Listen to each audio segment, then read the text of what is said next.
Have you ever wondered how far love can reach, even beyond the grave? Tonight, we uncover a tale of obsession, betrayal, and blood. The Bride of Corinth, a story of love so dark, it defied death itself. My darlings, I'll reveal the chilling truth behind this ancient vampire legend and guide you through a love-binding spell to help you to tie your romantic target to you, if you dare to try it.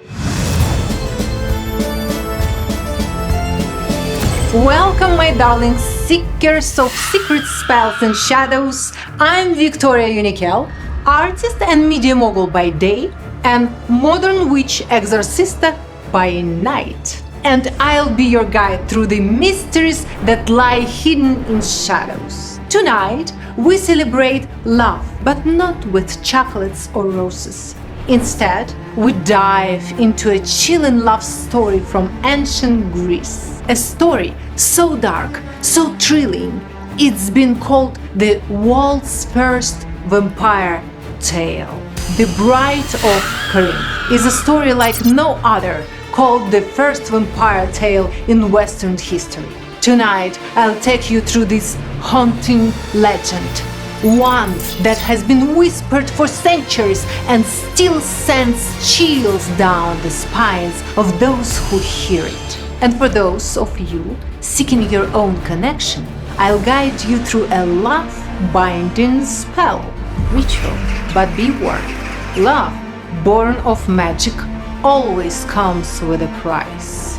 Every Thursday, I'll lead you through scary supernatural horror stories and rituals that will haunt your dreams and keep you up at night. Witches, ghosts, ancient curses, conspiracy theories, and the darkest corners of reality. This is the world we'll uncover together. I know you are ready for the chills and thrills, so hit that subscribe button and give this video a like. Let's begin. Our story begins in the heart of ancient Greece, in the bustling city of Corinth, a place of wealth, trade, and cultural fusion. It was here, under the cover of night, that a tale of love, betrayal, and darkness unfolded. A tale that would leave a stain on history, whispered in hushed tones for centuries. Lucius, a young man from Athens, had journeyed to Corinth under the weight of family duty. His parents had arranged a marriage for him years earlier with a daughter of prominent Corinthian family. It was a bond meant to secure alliance, wealth, and prosperity, a common practice in ancient times. But Corinth wasn't just a city of trade and politics. It was a place where sacred and profane intermingled. Temples to gods stood alongside bordellos, and whispers of dark rituals were commonplace. Lucius, unaware of the city's hidden secrets, disembarked the ship with a satchel and scroll in hand. When he entered his fiancée's home, he was fully expecting to find joy, celebration, and the hope for a bright future. He was welcomed with politeness, but there was a heavy tension in the air. His bride-to-be was not there to greet him, and the servants met him with downcast eyes. Her family, cloaked in mourning attire, informed him of terrible news. The young woman had fallen ill and died weeks earlier. Overwhelmed by grief, Lucius retired to the guest chamber. As he lay restless on his bed in a dimly lit room, the night seemed unnaturally alive. The shadows on the wall danced as if having a life on their own, and the cold wind crept in through the cracks. And then it happened. Soft footsteps echoed down the stone corridor. The door cracked open, and there she stood. In the flickering light of the oil lamp, his bride, pale as the moonlight, draped in a flowing white robe. Her eyes glowed with an otherworldly light. She said to him, "I cannot rest, for my love for you has tendered my spirit to this world." Lucius, torn between fear and longing, reached for her. Her skin was icy, and her presence both comforting and unsettling. Their hands met, and the room grew darker as they embraced. They spent the night speaking of love, of promises broken by fate, and of dreams that could never be fulfilled. Lucius, enchanted by her presence, refused to admit how unnatural was the encounter. He saw only the woman he was meant to marry, the life they was meant to have. As the night wore on, her demeanor began to change. Her voice grew softer, her movements slowed. She told him of the pain she endured as she was cursed to stay in this world because their marriage was actually forbidden by the family's recent conversion to Christianity. Then she made her plea as her form began to fade in and out like a candle in the wind. "Burn my body," she whispered. "Free me from this curse. Only through fire can I find peace. If you do not free me, my love will consume you, and I will continue to walk the earth and feed on others." But Lucius, paralyzed by fear and disbelief, could not bring himself to act. His belief in love conquering all was too great to allow him to let her go.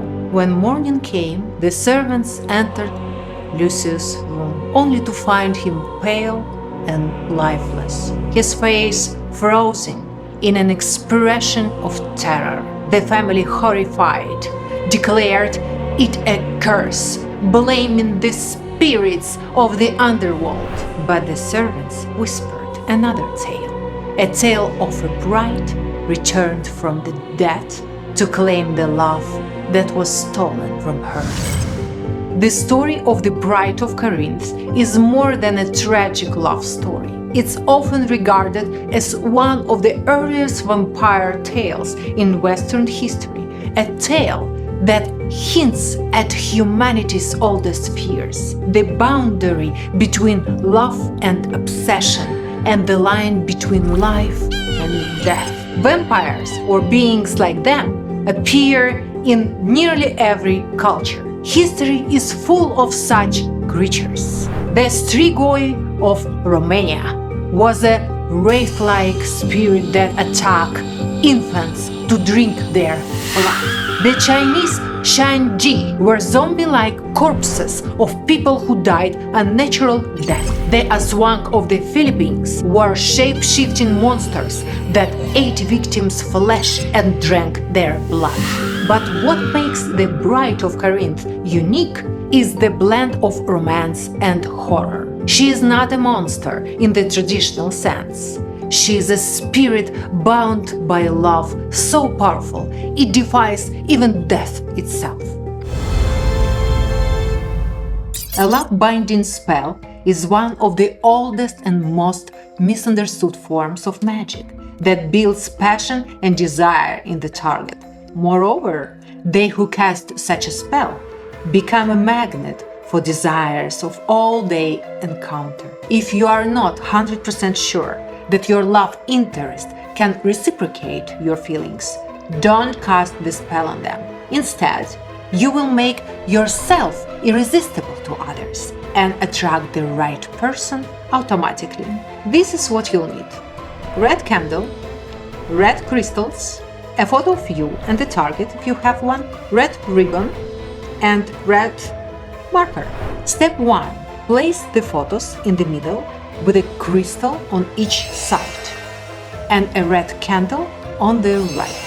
Light the candle and let the energy in the room align with your purpose. Step 2 is where the magic begins. Take the photo of yourself and hold it in your hands, focusing your energy on the photo. by taking a deep breath in and letting out. As you exhale, say the following phrase. Now, this is my mirror. On the back of the photo, write your name. Then visualize your intentions as if they already come true. For example, I am a magnet for love and affection. Those I find attractive. See me as a lover. If you have a target for the spell, place your photo and their face to face. Now comes the binding. Take the red ribbon, the color of love and passion, and tie it gently around your folded photo or photos. As you tie each knot, repeat these words. With this ribbon, I bind my intentions. Shadows rise, my will drives. Feel the energy of your intentions flowing into the ribbon and the photos. Step 4. Sealing the spell. Use the candle to carefully drip some wax on the tied ribbon to seal your spell, sending your intention into the vault. Now say these words. By the power of fire, my intentions are sealed. Love flows to me easily, safely, and in abundance. Now you are a walking love magnet. Congratulations! The final step is ending the ritual. Place your photos somewhere safe, like in a special box under your pillow or even in your journal.